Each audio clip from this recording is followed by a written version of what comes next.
versus el querer.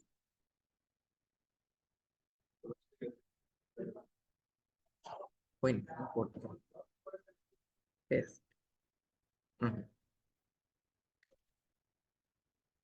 De tal manera que eh, la ética nos sirve, por supuesto, como un marco de referencia en la jerarquía de valores para el estudio y la comprensión de esos problemas del hombre que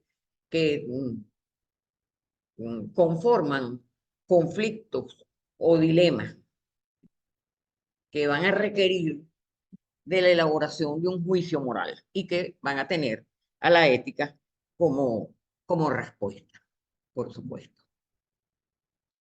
En nuestra cultura occidental se describen tradicionalmente dos vías, vamos a decir, dos pilares para la, la comprensión y la explicación de la ética.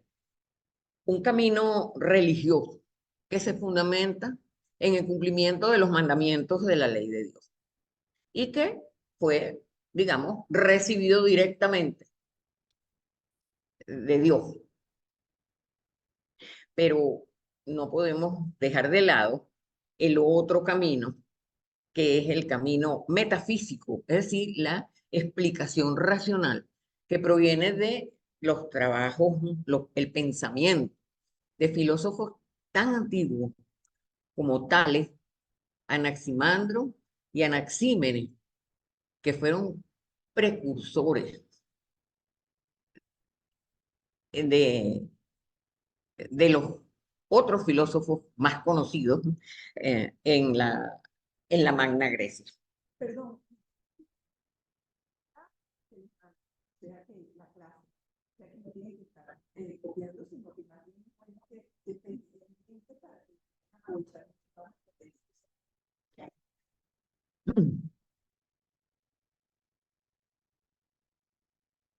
Pero realmente es Sócrates, pues, ya siglo V, siglo de Pericles, el siglo brillante de Grecia, en el que en él, con Sócrates, se inicia la investigación sobre el hombre como sujeto moral y constituye, junto con Platón y con Aristóteles, la cúspide del pensamiento ético y filosófico que ha trascendido en el tiempo y que incluso hoy en día siguen vigentes.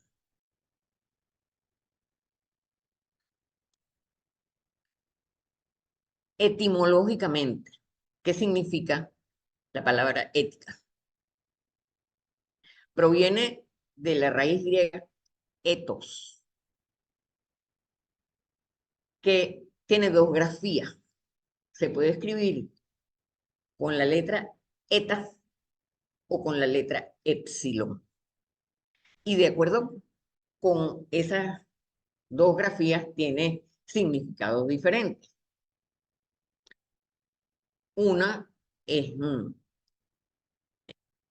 la, la manera de vivir las cosas que la gente acostumbra a hacer. Y otra es las cosas que se aceptan en el comportamiento de esa persona, las cosas que realmente se consideran éticas. Ese término es traducido al latín por Cicerón y Cicerón lo traduce como mos mores en el latín. En latín también mos mores significa costumbre. Y fíjense ustedes que mores viene siendo la raíz latina de nuestro término moral. De manera que la ética y la moral, a pesar de que hoy en día se confunden, provienen de esa raíz latina, de esa traducción del griego al latín, de esa raíz, pero que tienen significados diferentes, como les digo, a pesar de que se confunden en el uso diario.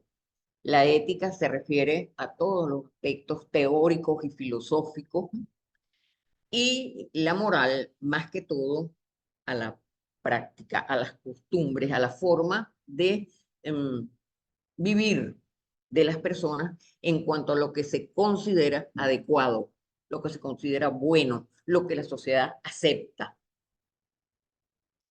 La ética, entonces, forma parte de las ciencias de los valores, junto con la ética filosófica, la teología moral y la ética teológica, y tienen una formulación abstracta.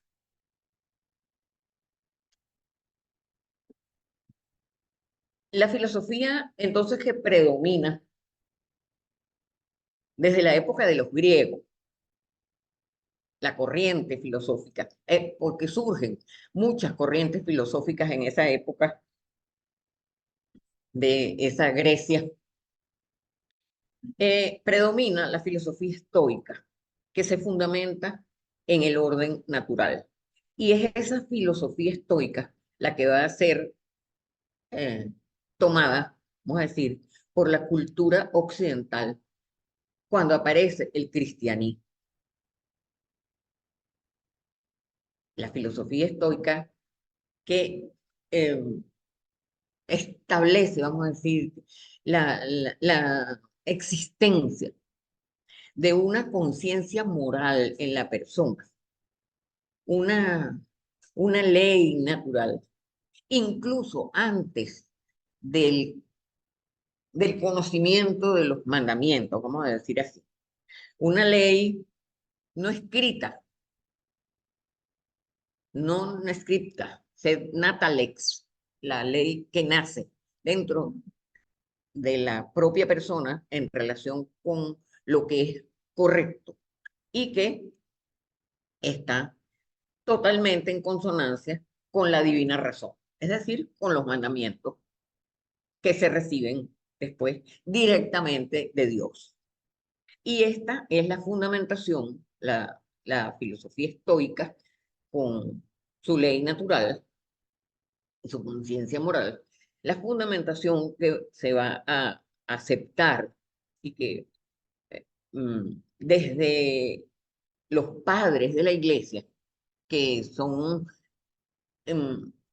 aquellas filósofos, vamos a decir, y clérigos de los primeros momentos de la iglesia cristiana, de los primeros siglos, después que aparece el cristianismo en ese mundo antiguo,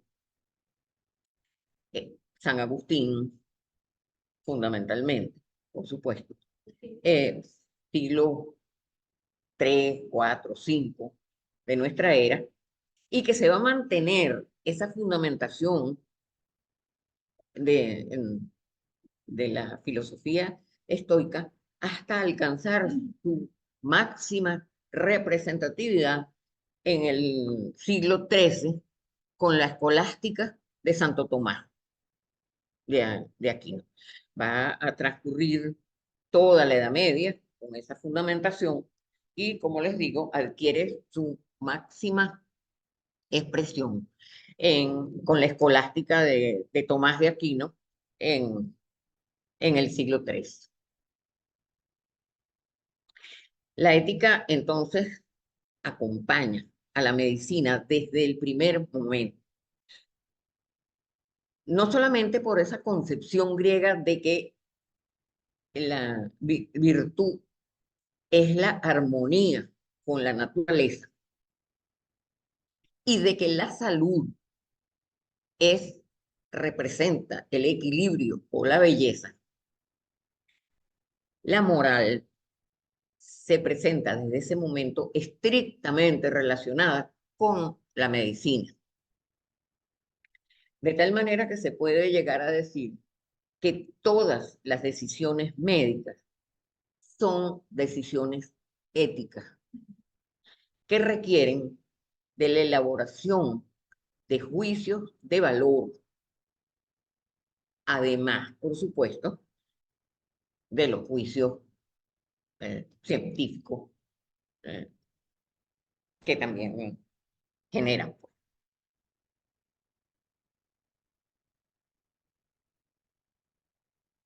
Esa fundamentación naturalista de la ética va entonces desde Hipócrates y Galeno.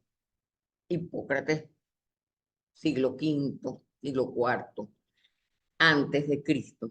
Galeno, siglo segundo, tercero después de Cristo, hasta la modernidad, a través de todo ese periodo del Renacimiento. Y es ya en este momento cuando ese orden natural comienza a diferenciarse en orden físico y orden moral para constituir la fundamentación epistemológica de, de esa filosofía. Y aquí tenemos que tomar en cuenta la,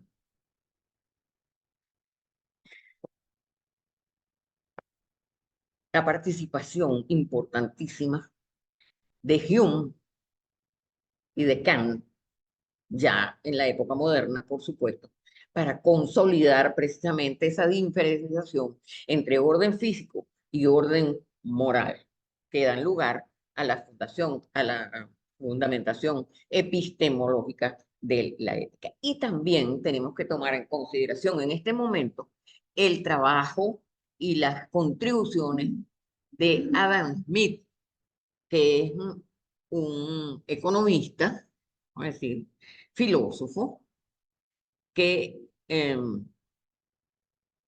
es autor y aporta teorías económicas de enorme importancia moral y a quien ustedes se lo van a tropezar mucho en el transcurso, pues, del conocimiento de estas cosas. Y fíjense que yo estoy haciendo solamente referencias puntuales. Por eso dije al principio, hitos. Esas referencias puntuales nos permitirán tener una visión panorámica en búsqueda de respuestas a las cuestiones trascendentales y especialmente relacionadas con la práctica de la medicina, pero no exclusivamente, por supuesto.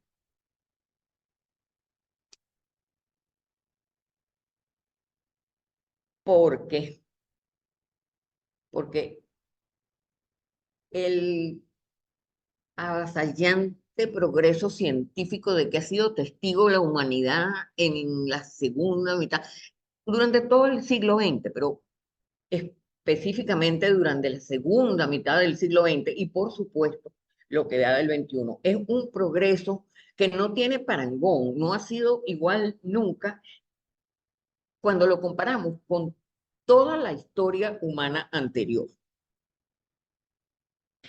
Y es un progreso que ha sido eminentemente importante, está más en la medicina y en la biología, además de en todos otros campos del conocimiento, pero ha sido sumamente importante en el campo de la medicina y de la biología.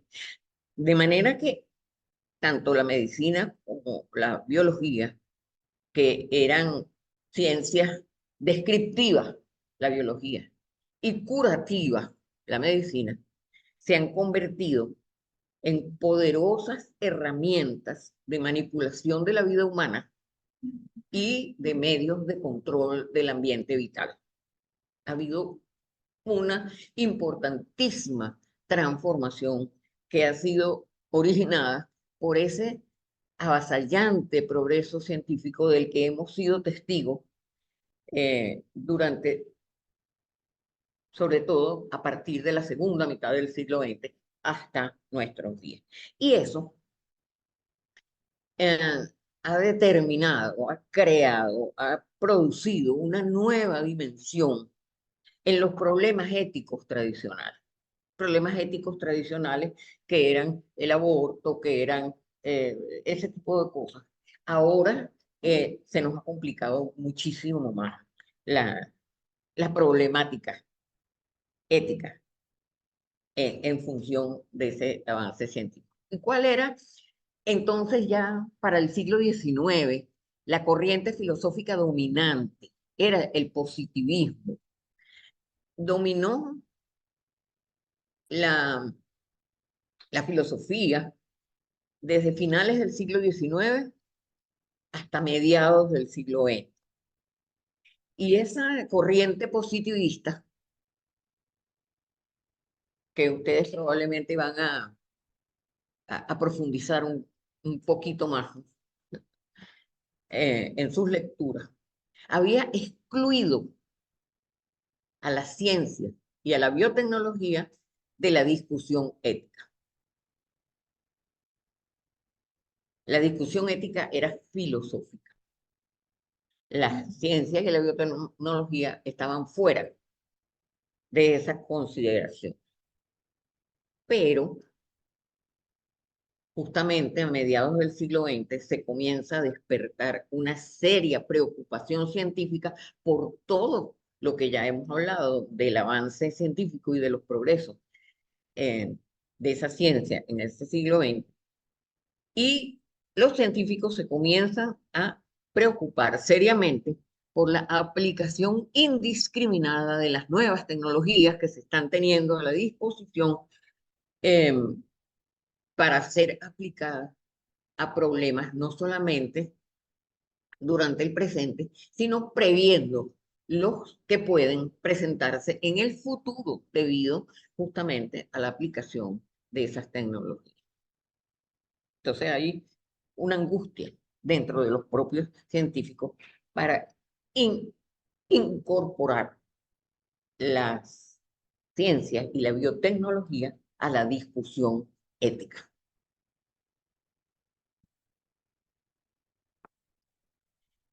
Hacia el año 1949, fíjense ustedes, plena mitad del siglo XX, el padre Alfonso Llano, en su libro Bioética, el padre Alfonso Llano fue un bioeticista colombiano muy importante en la difusión de la bioética en Latinoamérica, en Colombia particularmente. Y en ese libro que se llama Bioética, él distingue unos que él llama científicos humanistas y coloca entre ellos a Paul Ramsey, que era microbiólogo, Teilhard de Chardin, Margaret Mead, antropóloga, y fundamentalmente Aldo Leopold, que era un ingeniero agrónomo, quien eh, muy angustiado por los problemas ambientales que están ocurriendo con los avances, vamos a decir, en la tecnología, propone extender la ética a la relación del hombre con el ambiente. Fíjense, eso es en plena mitad del siglo pasado.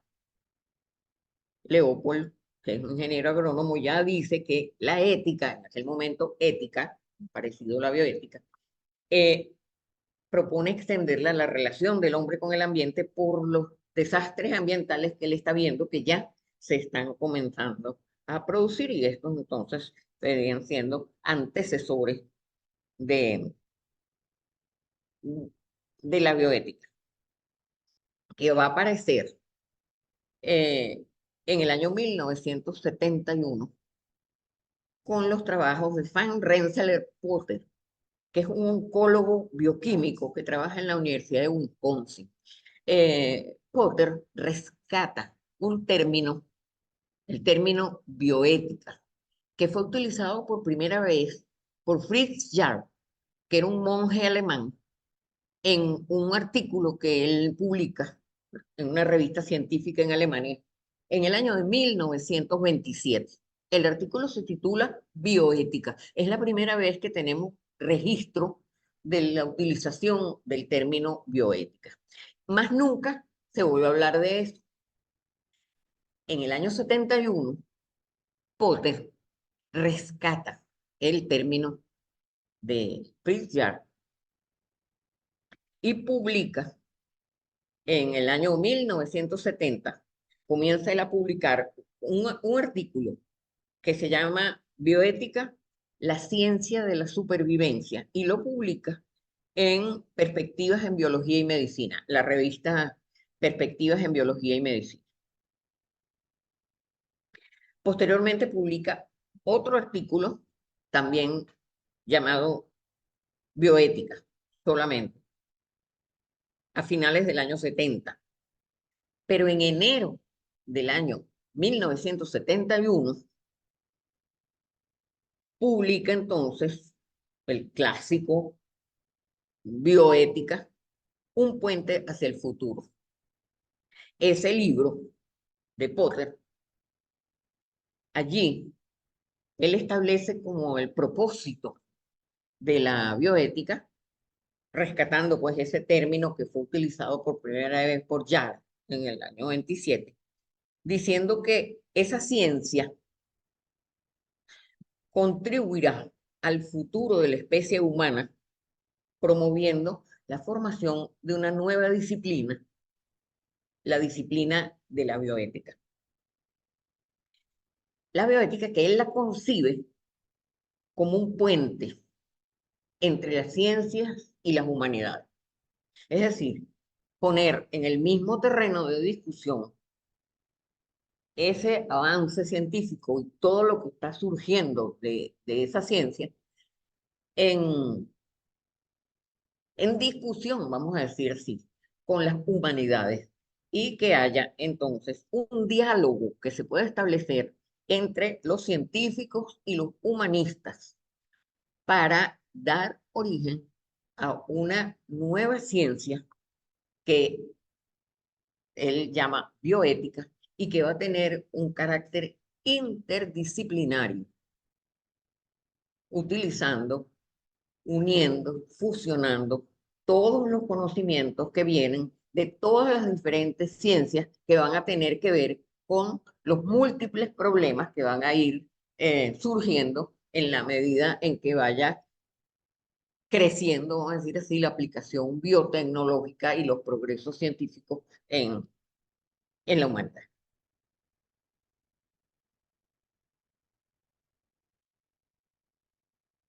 Eso fue en el 71.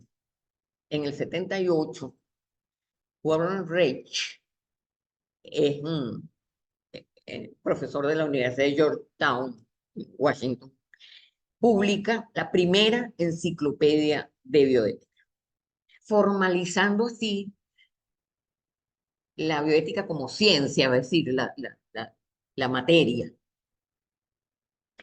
y formalizando su nombre y dándole un carácter disciplinar, un carácter de disciplina a esa nueva ciencia que ha surgido. Y él, en esa enciclopedia de bioética, va a definir la bioética como el estudio sistemático de la conducta humana en el área de las ciencias de la vida y del cuidado de la salud a la luz de los valores y de los principios morales. Esa primera definición de Reich en la, la primera edición de la enciclopedia de bioética. Esa enciclopedia tiene un capítulo dedicado a la ética de los médicos en Latinoamérica. El capítulo de la ética de los médicos en Latinoamérica de la enciclopedia fue escrito por el doctor Augusto León, nuestro profesor de clínica médica y, vamos a decir, trabajador insigne por la ética en la época, primero, y después por la bioética, fundador junto con nosotros de los estudios de la bioética en la Facultad de Medicina y del Centro Nacional de Bioética. Fue el primer presidente honorario del Centro Nacional de Bioética. Falleció en el año 2010.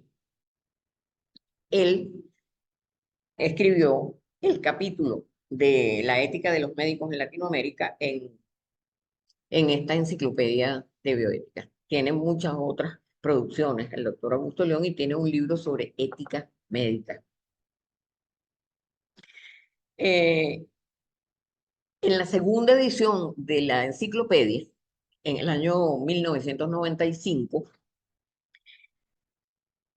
hay una diferencia, un cambio en esa definición de bioética y en esa segunda edición, Reich define la bioética como el estudio sistemático de las dimensiones morales de las ciencias de la vida y el cuidado de la salud, empleando una variedad de metodologías éticas en un espacio interdisciplinario.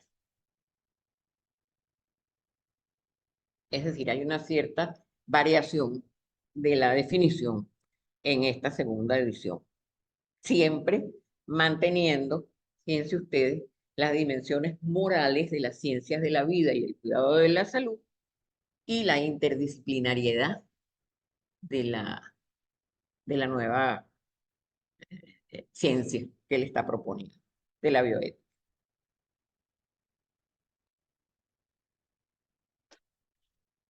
El primer centro de bioética se crea entonces en julio de 1971. Fíjense, eh, es prácticamente inmediatamente después que Potter publica su libro en enero del 71 y en julio del 71 ya se crea ese primer centro de estudios de bioética que está auspiciado por la familia Kennedy y se llama entonces el Instituto para el Estudio de la Reproducción Humana y de la Bioética, con el nombre de Joseph y Rose Kennedy.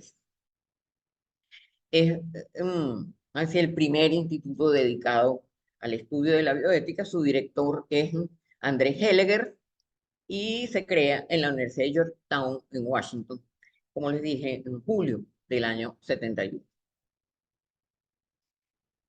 En el año 69 ya existía en el Hastings Center en Nueva York, ya existía el Hastings Center, pero no lo ponemos de primero. Fíjense que el otro es del 71. Este es sumamente importante, pero es hasta el año 73 cuando Daniel Callahan, que es el director, comienza por fin a hablar de bioética ahí en ese centro, con un artículo que se llama Bioética como disciplina, y es más bien un artículo crítico de la bioética. Posteriormente, el Hastings Center se convierte en uno de los centros más importantes de difusión de la bioética también allí. El primer centro europeo de bioética es el Instituto Borja de Bioética, que es uno de los más importantes de Europa y fue fundado por el sacerdote jesuita Frances Cabell. Él era médico, además de sacerdote, y se formó en el Kennedy. Y entonces él regresa a Europa y funda en Barcelona el Instituto Borja de Bioética, que, como les digo, es uno de los más importantes que hay. Esto es así, vamos a decir, el principito. Hoy en día existen muchísimos, más de 500 centros de bioética en todo el mundo, con más de 300 revistas especializadas. Hay mucho trabajo hecho por la UNESCO, que lo vamos a ver en la próxima clase, un poquito más adelante. Hay una comisión de bioética de la UNESCO y de muchas otras instancias de repercusión mundial han creado comisiones de bioética. ¿Y por qué? Vamos a decir, esa nueva disciplina que aparece apenas en el año 71 del siglo pasado, tiene esa enorme y amplísima difusión tan rápidamente. Bueno, se supone que por la necesidad de ese diálogo interdisciplinario entre la filosofía, la medicina y la ética, por todos los problemas que se están presentando con todo el avance tecnológico. Eso se está multiplicando, los problemas éticos. Y se siente entonces esa necesidad de establecer un diálogo interdisciplinario entre estas eh, ciencias de ética, medicina y filosofía. Y dice Reich, que es el autor de la enciclopedia, la palabra bioética es muy sugestiva y poderosa. Sugiere un nuevo foco, una nueva reunión de disciplinas en una nueva forma y con un nuevo foro que tendió a neutralizar el tinte ideológico que la gente asociaba con la palabra ética. La ética se veía como una cosa más filosófica, más religiosa, menos práctica, vamos a decir. Ahora, eh, según Reich, pues se tiende a neutralizar ese tinte ideológico que la gente asocia con la palabra ética. Y eso explicaría el extraordinario desarrollo y la acogida universal que tiene el surgimiento de la bioética. ¿Cuáles fueron entonces los acontecimientos que intervinieron en el desarrollo de, de esta moderna disciplina? El escenario, los Estados Unidos en el año 1960. A ustedes les sonará muy lejano eso. La época de los hippies.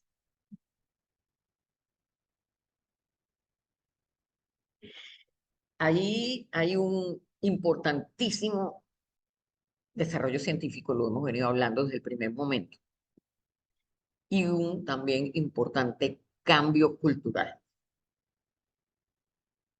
Algunos de los aspectos más así relevantes y que tienen que ver con el surgimiento de, de la bioética y en los Estados Unidos, en la medicina aparece la diálisis renal,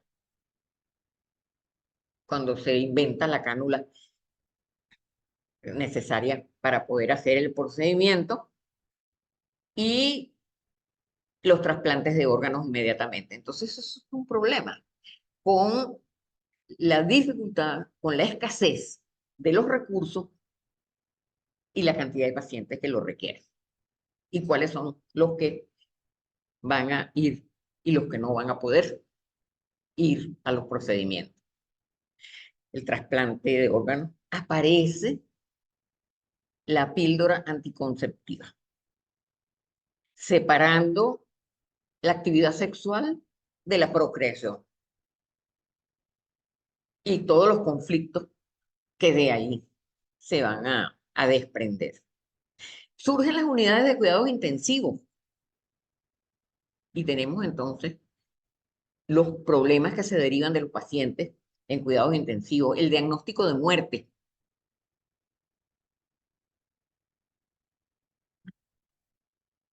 Pero además, la llamada revolución del ADN recombinante.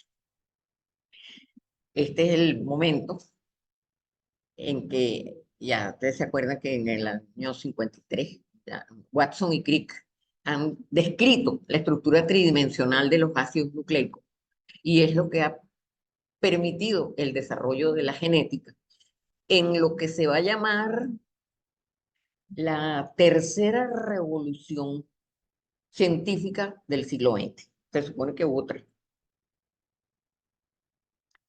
La revolución atómica, la revolución de las comunicaciones y de la electrónica y la revolución del ADN recombinante. Tres eventos importantísimos que marcan el desarrollo de la ciencia durante el siglo XX. tenemos en este momento entonces la revolución del ADN recombinante, con todo lo que significó y que vamos a ver después en todos los aspectos de reproducción humana y de genética, esos, esos descubrimientos. Pero también hay un cambio cultural importante, porque se reconocen los derechos civiles y la autonomía de las personas. Y también eh, la defensa de las minorías. El renacimiento del feminismo durante el siglo XIX, las mujeres no contaban para nada. Es durante el siglo XX, cuando la mujer se incorpora a la vida común y corriente del mundo. Antes estaba confinada a los trabajos domésticos, a la crianza de los hijos, al trabajo del hogar, y no se concebía que las mujeres estuvieran actuando en otros campos. Este es el momento, mitad del siglo XX. Claro, desde comienzos del siglo XX va aumentando esa participación. Pero además hay una importantísima transformación de instituciones tradicionales en la sociedad, transformación de la familia, de la iglesia y de la escuela. Adicionalmente, hay un libro que se hace viral, eh, aunque no se usaba el término en ese momento, que es ese libro Primavera Silenciosa de Rachel Carson, en donde ella habla de la depredación del ambiente, de que no cantan los pájaros ya en la primavera. Por eso se llama Primavera Silenciosa. Es un libro que tiene una difusión mundial importantísima en relación con los problemas ambientales y también, por supuesto, que lo que termina de completar todo este cuadro que va a ser responsable de todo este cambio que va a existir o que existe, es la existencia de los poderosos medios de comunicación a nivel mundial. Todos estos son entonces hechos científicos, técnicos y culturales que generan problemas morales nuevos y de difícil abordaje, que son campos de acción para la bioética.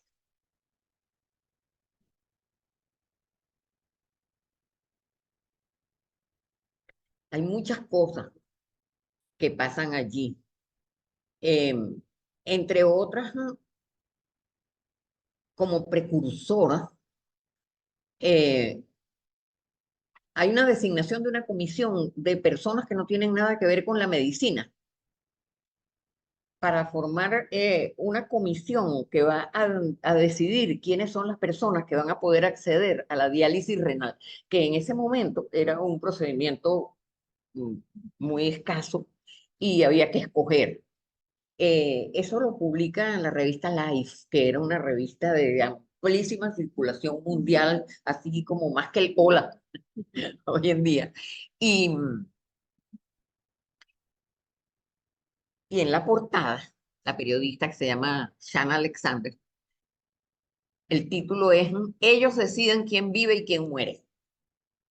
Entonces, claro, es una cosa que causó eh, mucha sensación en el mundo y es la primera vez que son personas que no eran médicos, era gente de la comunidad a los que se les sometía a juicio la consideración de cuáles creían ellos que eran los casos de las personas que debían ir primero a los escasos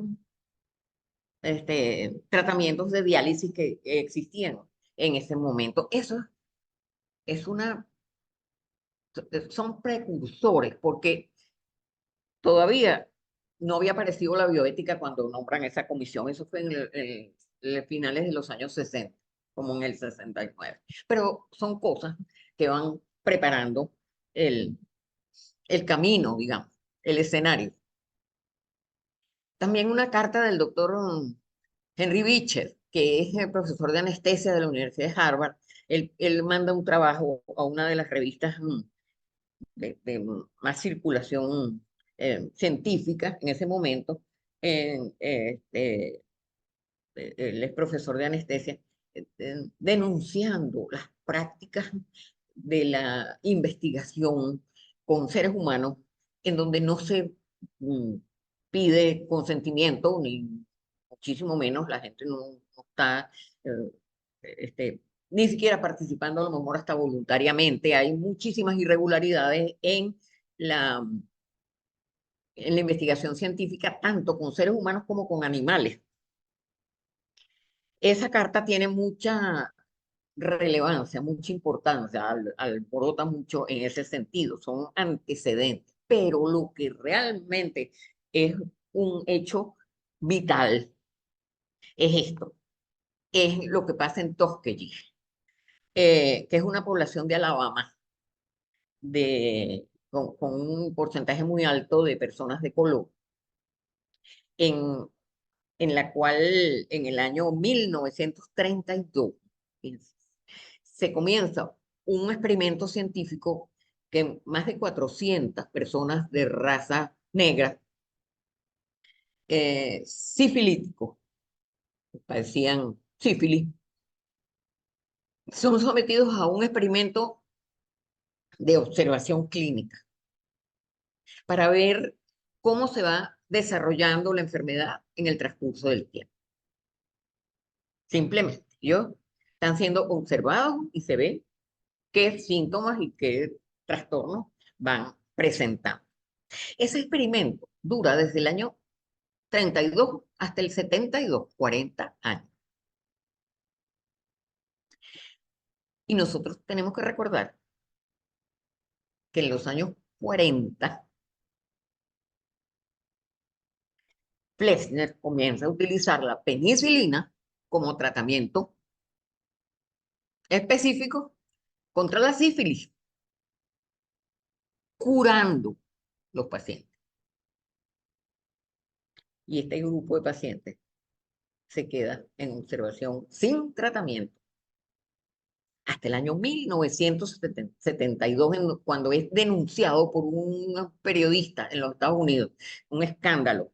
Era Clinton el presidente en ese momento, y entonces quedaban 2 o 3 personas vivas todavía que pertenecieron al grupo, y se les ofreció ¿cómo se llama? Una cosa para pedirles disculpas y tal, pero 2 o 3 personas de los 400 que se habían que habían incorporado inicialmente. Eso fue un escándalo, se pueden imaginar ustedes. Entonces, claro, eso hizo que se creara una comisión especial para la consideración de estas cosas, que vamos a ver qué fue lo que hizo esa comisión posteriormente. Pero mientras tanto, a esas cosas que pasaron en Tuskegee se unía, por ejemplo, los experimentos en la Willowbrook State School en Nueva York. Esa era una escuela para niños deficientes mentales, en donde las mamás que tenían que trabajar tenían que dejar a sus niños para que se los atendieran, para ellas poder trabajar. Y entonces allí en esa escuela utilizaron esos niños para experimentos con hepatitis.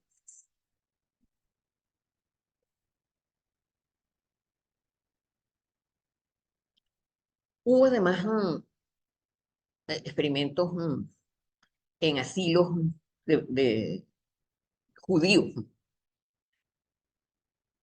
Bueno, eso se hacía así, libremente. El primer código para regular esos abusos aparece en Alemania. Fíjense qué cosa paradójica, ¿no? En Alemania, en el año 1931. Y en el año 1933, 2 años después, el mundo es espectador horrorizado de los experimentos de la Alemania nazi hasta el año 45, cuando se termina la guerra. Con el código aprobado en Alemania, el primer código en el año 1931. Claro, el juicio de Nuremberg en el año 45, donde se condenan a los se juzga a los médicos, todo eso que habían participado en esos experimentos horripilantes,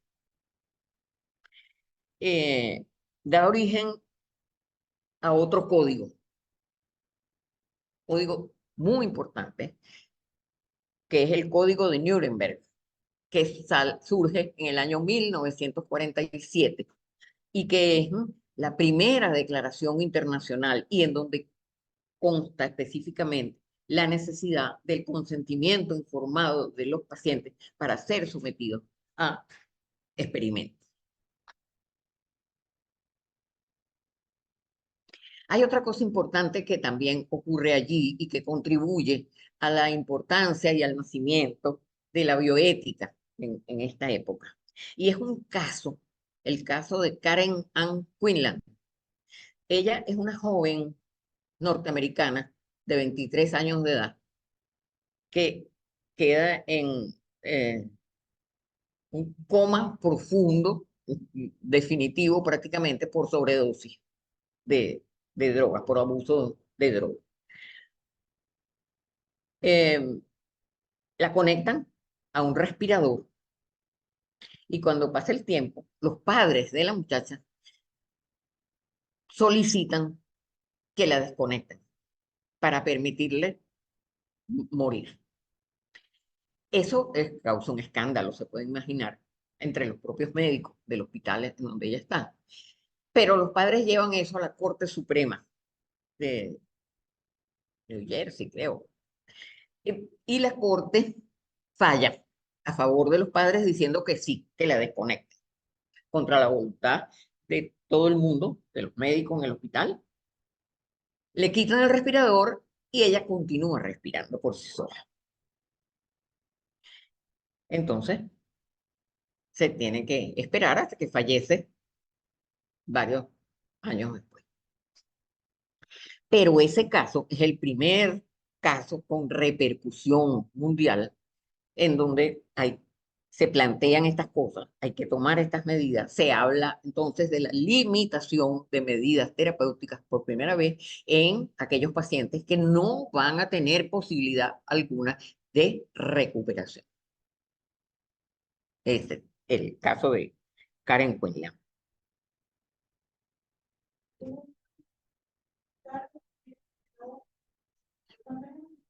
No, simplemente ella continuó respirando y ahí la dejaron hasta que su respiración cesó naturalmente, pues. Duró 3 años o varios meses.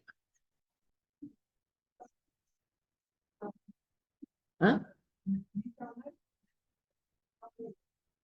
Estado vegetativo persistente, permanente, permanente.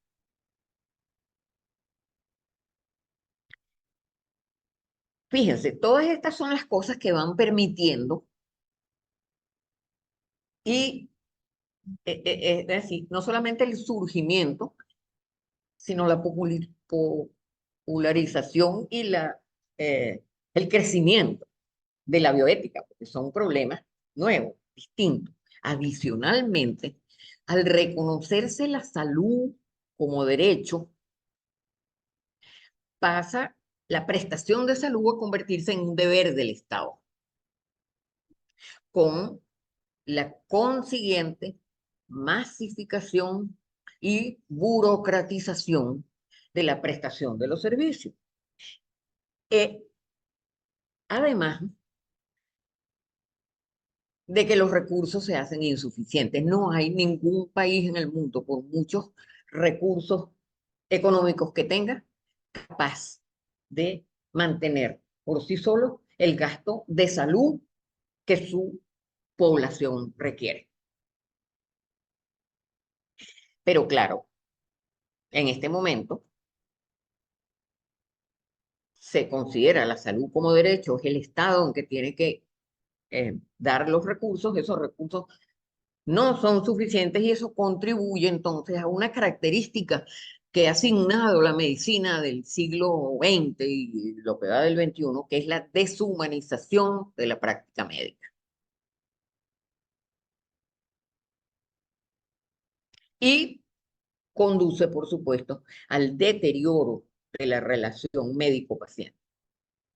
Muchas veces el médico hasta se desentiende, vamos a decir así, del paciente por la impotencia ante no contar con los recursos con los que puede darle atención. Y adicionalmente a todo esto, pues la necesidad de la distribución equitativa de los pocos recursos con los que se cuenta, que es lo que tiene que ver con la justicia distributiva.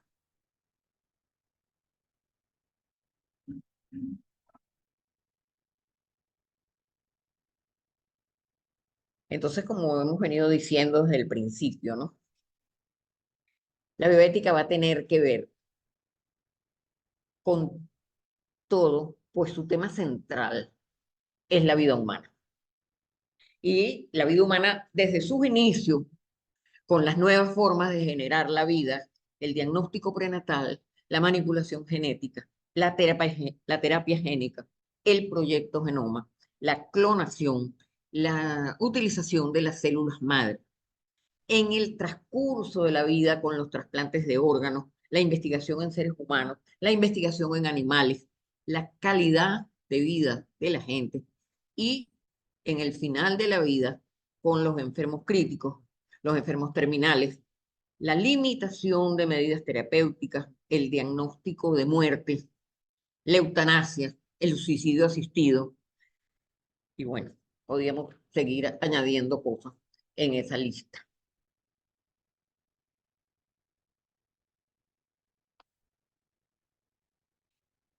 Pero además de estos que hemos visto en relación con la salud, con la vida humana, se le presentan también a la bioética otros retos. La conservación de la biodiversidad,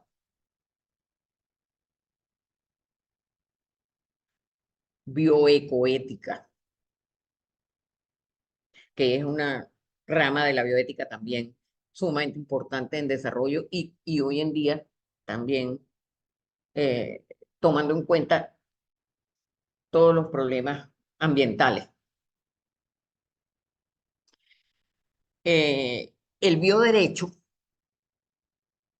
con todo lo que tiene que ver con las ciencias jurídicas y la aplicación del derecho. Los problemas de población, que son problemas también modernos, por decirlo. El promedio de vida de la población venezolana para los años 40 era de 40 años.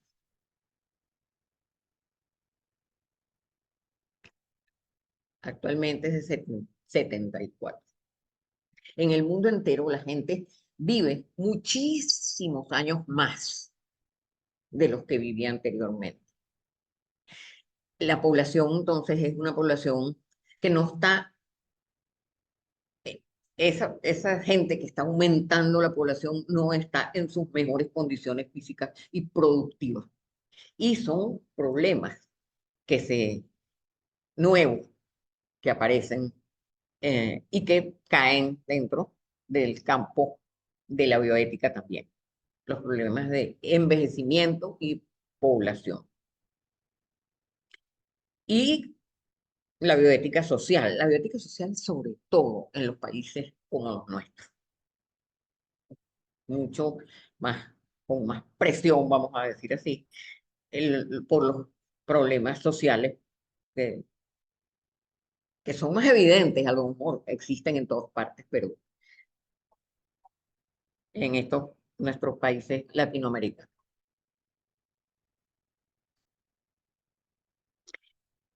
Bueno, esas cosas que han pasado y de las que hemos venido hablando, hacen que comiencen a surgir diversas normativas en todo el mundo, que van a tener tan diversa fuerza moral igualmente, y que en líneas generales tienen algunas características comunes, esas normativas. Surgen de transgresiones graves, después que se hace un escándalo, por ejemplo, Tuskegee, o los nazis, o algo así. Pero son posteriores a los hechos científicos, van a la saga. Después que pasa la cosa, es que se hace entonces la normativa legal.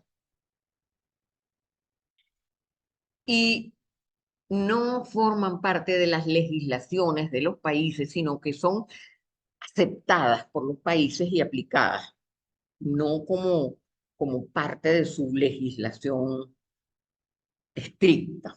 Entonces, los que quieren aplicarla, los que no la quieren aplicar, los que los aplican parcialmente. Y en líneas generales buscan consenso en relación con los problemas que consideran esas normativas. Entre esas normativas se destaca la Declaración de Helsinki. La Declaración de Helsinki se produce en el año 1964 en una reunión de la Asociación Médica Mundial. Y esa declaración ha sido modificada posteriormente en todas las reuniones de la Asociación Médica Mundial. Hay adiciones, hay correcciones en Tokio, en Venecia. Bueno, no seguí poniendo. Pero esa declaración constituye el documento fundamental para eh, aplicar esa normativa, orienta investigaciones, fija los límites de la investigación, exige el consentimiento informado de las personas que van a ser sometidas a los experimentos, eh, da, digamos, fe de la pertinencia social del experimento que se quiere realizar y el cálculo del riesgo-beneficio y garantiza la solvencia científica de los investigadores. Hay muchos otros documentos. Después de este, los vamos a ver después. No todos, por supuesto, pero algunos. Este es uno de los más importantes y se mantiene vigente. Esa declaración ha sido revisada en muchas oportunidades, como les dije, y en esa versión revisada hay nuevas disposiciones que tienen que ver con grupos vulnerables, por ejemplo, presos o soldados o mm, pobres, o, ¿no?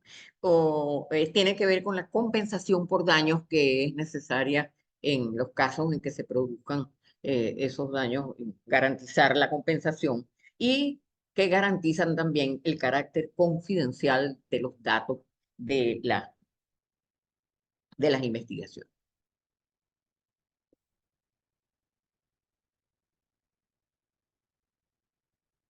A raíz entonces del escándalo grandísimo del caso Tuskegee en los Estados Unidos, se creó una comisión que se llamó la Comisión Nacional para la Protección de Sujetos Humanos en Investigaciones Biomédicas y de la Conducta. Esa comisión se reunía en un salón que se llamaba el Salón Belmont. Entonces, cuando esa comisión produce un informe, el informe se titula Informe Belmont. Ese es el célebre informe Belmont en el cual se establece como conclusión del trabajo de esa comisión los principios de la bioética. Originalmente, tres, tres principios.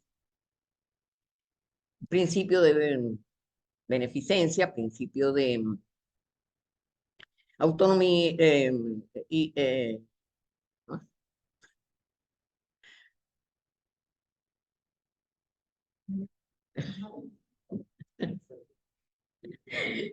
se me fueron los principios de la... No maleficencia, beneficencia, justicia y autonomía. Los dos primeros estaban encerrados en un solo y posteriormente Beauchamp y Childress trabajan esos principios y los dividen en los cuatro que conocen, que son los conocidos principios de Beauchamp y Childress, que es el fundamento entonces de la llamada bioética principialista, porque se fundamenta en la aplicación de esos cuatro principios. Entonces, es Estados Unidos el país que lidera ese desarrollo de esa moderna bioética fundamentada en esos cuatro principios. Muy rápidamente, ya en el año 82, surge de la Organización Mundial de la Salud y de la CIOM la propuesta de normas internacionales para la investigación biomédica en sujetos humanos, con la finalidad de permitir la aplicación de la Declaración de Helsinki a los experimentos, a la investigación con seres humanos. Esa declaración, como les digo, fue revisada, ha sido revisada muchas veces, pero en el año 1966, 1996, se incluye la consideración de nuevos problemas éticos, porque aparecen nuevas vacunas que no estaban antes, porque hay nuevos fármacos que se están aplicando también y sobre todo porque aparecen en los años 80 precisamente el problema del VIH-Sida, que no había sido contemplado porque no estaba. Ahora se incluye en esa revisión. En el año 97, el, aparece en Europa el Convenio Europeo de Bioética, que es un documento también sumamente importante. Se llama Convenio para la Protección de los Derechos Humanos y la Dignidad del Ser Humano con respecto a las aplicaciones de la biología y de la medicina, pero se abrevia ese nombre tan largo como Convenio Europeo de Bioética. Y ese convenio fue firmado por 40 países europeos más la Santa Sede, Estados Unidos, Canadá, Japón, Australia, y protege a los sujetos que se someten a investigación, protege a las personas no competentes para decidir y también protege a los embriones in vitro sujetos de investigación.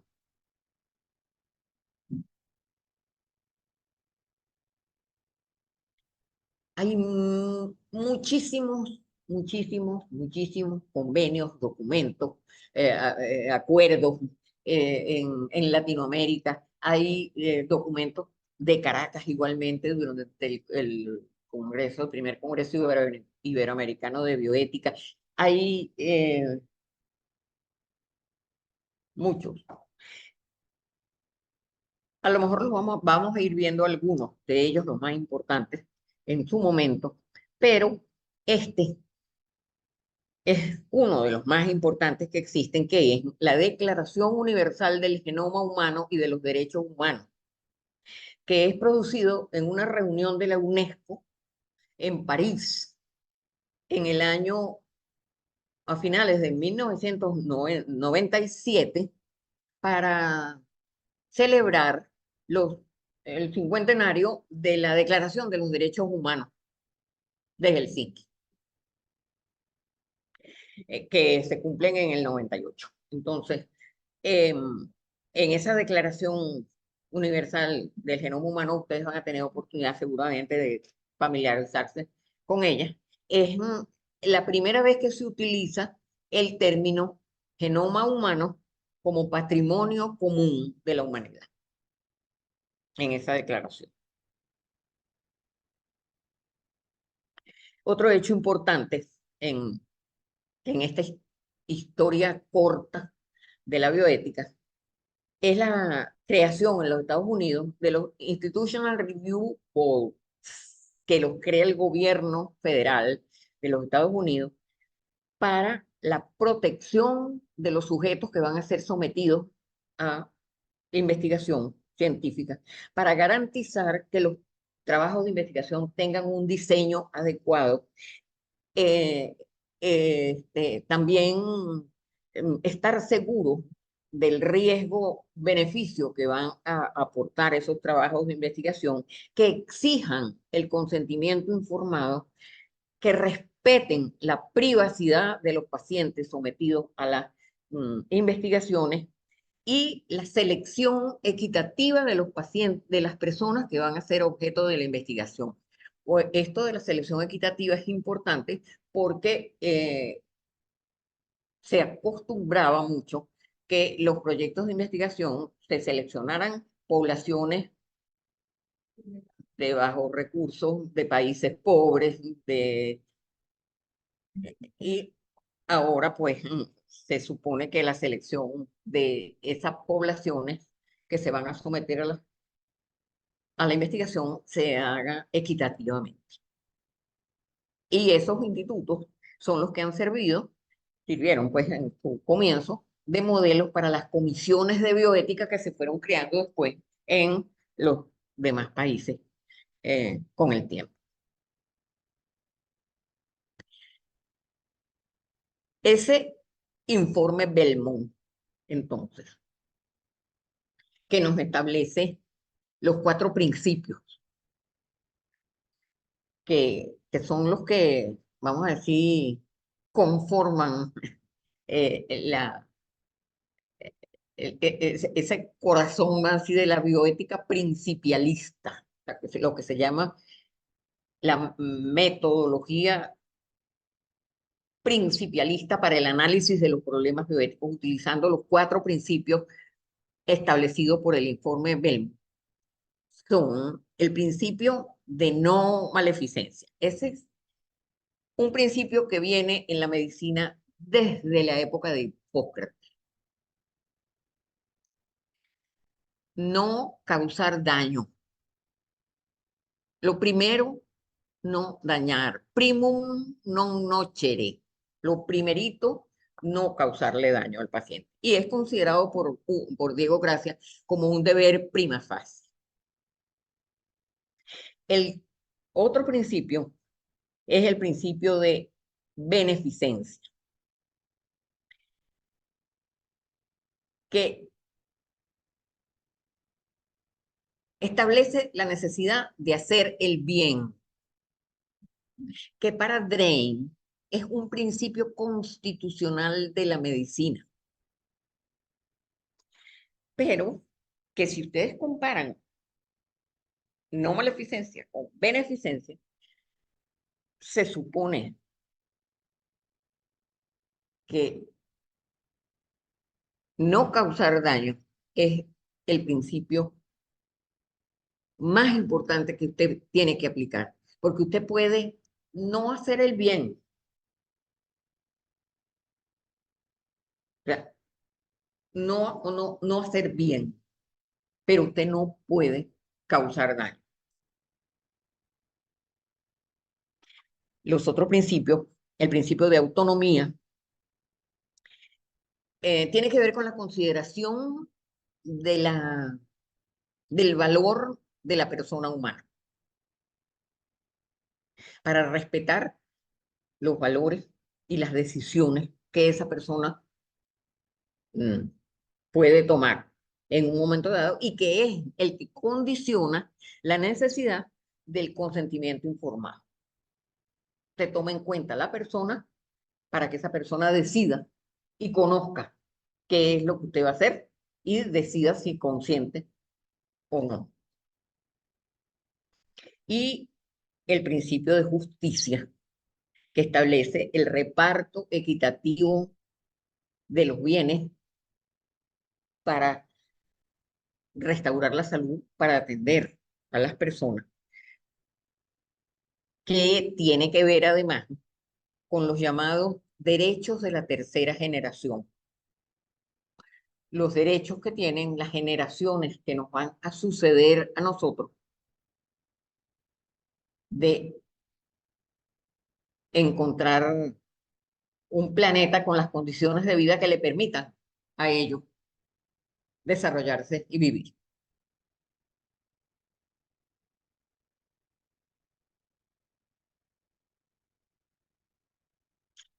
Y entonces, esos principios son el fundamento de el principialismo, la corriente bioética fundamentada en esos principios, la corriente principialista, que surge, como hemos visto, en los Estados Unidos, que continúa vigente, se utiliza, es importante, pero que está siendo cuestionada por varias razones, porque establece mucha rigidez en la reflexión para usted estrictamente ceñirse a los principios. Vamos a ver si atenta contra el principio de beneficencia, si atenta contra tal. Y además, porque no da respuesta a todos los casos. Entonces, pensamos que es tarea, sobre todo de los bioeticistas latinoamericanos, trabajar por una fundamentación propia de la bioética que se adecue todavía más a las necesidades propias de nuestros países en desarrollo. Vamos a ver en la clase siguiente por dónde vamos en ese camino. Fernando Lolas es un bioeticista chileno. Él dice, no todo el mundo está de acuerdo en que esta es la única forma de desarrollar la bioética, la principialista, digamos. El restablecimiento de otras tradiciones, la utilización de otros fundamentos, la incorporación de diversos puntos de vista debieran permitir una expansión del campo bioético en diversas direcciones, manteniendo la pluralidad de enfoques que la ha caracterizado hasta ahora.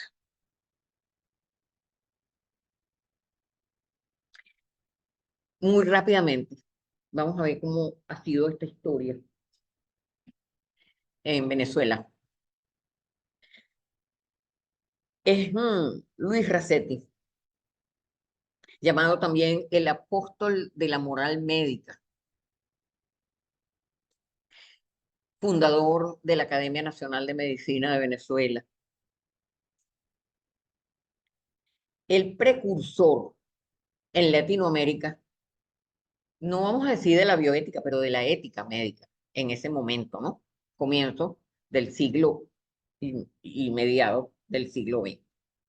Por su obra formadora y divulgativa, él escribe el primer código de moral médica que se lo encarga la Academia Nacional de Medicina para ponerlo en vigencia. Ese código tiene que ser aprobado por el Congreso. El Congreso nunca lo aprobó. Y el código fue conocido en todos los demás países latinoamericanos, los cuales prácticamente lo adoptaron como su código, claro, con sus modificaciones particulares, pero es el código de Racetti, sirvió de modelo para los códigos deontológicos de todos los países latinoamericanos menos el nuestro, porque no se pudo aprobar. Su obra cumbre es un librito que se llama Moral Médica, que fue publicado en el año 1928 y que fue posteriormente, vamos a decir, no criticado, pero actualizado en algunas partes por una comisión designada por la Academia Nacional de Medicina y en la cual yo tuve el honor de formar parte. Siguió En esa lucha en Venezuela por eh, la vigencia de la ética médica, el doctor Augusto León, que ya se los había mencionado. El doctor Augusto León, profesor de clínica médica de la Facultad de Medicina de la Universidad Central, reivindica la necesidad de la ética y de la bioética, él por su cuenta, y convocaba a los residentes del hospital a clases de bioética en el hospital sin que esa materia existiera ni que nadie oficialmente, pues, sino que él por su cuenta le interesaba formar a la gente. Trató infructuosamente de incluirla en los planes de estudios de la carrera, tal como lo hemos tratado nosotros desde el Centro de Bioética desde hace mucho tiempo, pero todavía no lo hemos logrado, que se incluya progresivamente en la carrera los temas de bioética.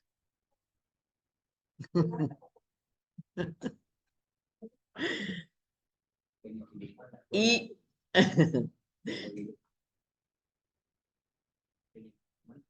sí, sí, sí, sí. Sí, pero este, el año pasado la comisión de posgrado por fin parece que aceptó o incluyó la bioética en los programas de los cursos de posgrado, pero está en teoría, todavía no ha sido llevado a la práctica, no hemos podido llevarlo a la práctica. Lo que hacemos con los cursos de posgrado, ya lo vamos a ver ahorita más adelante. Vamos a seguir con el orden de las cosas como lo tenemos aquí. El doctor Augusto León, entonces, redacta los códigos de deontología médica que nos rigen actualmente en el código último nuestro de deontología médica, fue redactado por el doctor Augusto León. Él fallece en el año 2010, después, como les dije, de habernos acompañado en el Centro Nacional de Bioética y de haber sido su presidente honorario. ¿Cómo siguió esto aquí? Nosotros comenzamos en, en la comisión de posgrado de la Facultad de Medicina como una subcomisión de ética que se reunió por primera vez en el año 1996. Ahí estaba el doctor Alfredo Castillo, el doctor León, este, eh, el doctor Pucci, todos fallecidos, bueno, lamentablemente, eh, estaba yo. Y, y esa subcomisión comenzó a trabajar dentro como una subcomisión de la comisión de posgrado, pero inmediatamente vimos que el campo era muy reducido y que no íbamos a poder allí, entonces decidimos constituir el Senado. Formamos el Centro eh, Nacional de Bioética, adscrito por supuesto a, a la Facultad de Medicina, y ahí entonces sí ya nos pudimos ocupar de los cursos de ampliación en donde tenemos más de 700 egresados de los cursos de asesorar grupos de trabajo, de cátedras y grupos interdisciplinarios, de eh, hacer el programa de maestría que se nos aprobó también, que ya tiene, ya va por la 10ª cohorte de la maestría de bioética, asesorar comités de bioética, participar en la docencia de posgrado, aun cuando no había oficialmente la asignatura, pero el reconocimiento de la necesidad de tratar temas bioéticos en el posgrado, pues íbamos en esa forma. Y como les digo, es posible que por fin, ya que se aprobó la bioética como asignatura obligatoria de los posgrados, pues se lleve eso realmente a la práctica. Hemos trabajado con muchas universidades y con muchos grupos, con la Universidad del Zulia, con la Universidad de Carabobo, tratando de llevar la bioética. Tenemos un comité de bioética el comité de bioética o- o- en Oriente, en el oriente del país, ¿no? Con egresados de la maestría y bueno, divulgando la bioética, que ha pasado entonces de ser una simple, vamos a decir así, disciplina para convertirse en un movimiento nacional y mundial con 4 vertientes que podemos describir: eh, desarrollo académico, su uso como instrumento, como saber interdisciplinario y como movimiento mundial. ¿Y cuáles son las características entonces de esa bioética? Pues ella realmente excede la capacidad de la profesión médica. Entonces, nosotros incorporamos gente de todas las otras disciplinas y en los cursos hemos tenido sacerdotes, periodistas, filósofos, ingenieros, investigadores, además de toda la gente perteneciente al área de las ciencias de la salud. No tiene carácter confesional, a pesar de que la Iglesia Católica tuvo un papel sumamente importante en el origen de la bioética y en su reglamentación al principio. La bioética no tiene carácter confesional, no se apoya en un sistema filosófico concreto porque persigue una coincidencia universal sustentada en la dignidad fundamental de la persona humana, en la libertad racional de esa persona y en la garantía de los derechos básicos también de la persona humana. Pensamos que la bioética va a continuar con su preponderancia, con su importancia, vamos a decir así, por la preponderancia de la biología en la preocupación contemporánea. Todo lo que tiene que ver con el ambiente. Mientras tengamos SIDA, mientras se siga desarrollando toda la investigación que se ha venido desarrollando original, diría, del proyecto Genoma. Estos son ejemplos de lo inevitable que va a seguir siendo la bioética en el futuro, por la necesidad de un enfoque que responda mejor a todos esos nuevos problemas que nos plantea una nueva medicina y una nueva tecnología. Muchas gracias.